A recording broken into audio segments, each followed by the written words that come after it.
Добрый день всем. Сегодня я хочу рассказать одна из трудностей изучения китайского языка. Тоже произношение, но другое значение. Например, на картинке слева он и она.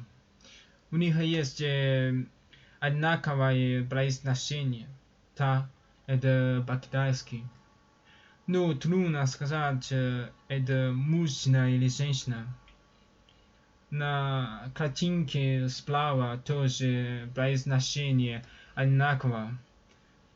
Оба слова «и», но имеют разные значения, означающие одежду врачей и так далее. Так как же их отличить? Вот несколько небольших методов. Во-первых, посмотрите на их шрифты и запомните их. Хотя их произношение одинаково, их написание отличается. Во-вторых, мы не можем прочитать шрифт, когда разговариваем с другими. В это время мы должны судить о значении слова по смыслу предложения.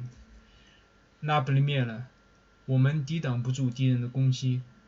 Мы не можем противостоять атаке врага.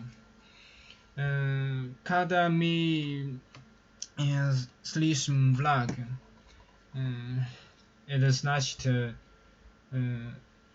атаки, 攻击 это глагол 攻击, не курица.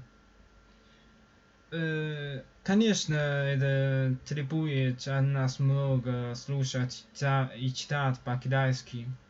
Такие же мы используем китайский для разговора. Все. Это что я хочу рассказать сегодня. Спасибо всем за внимание.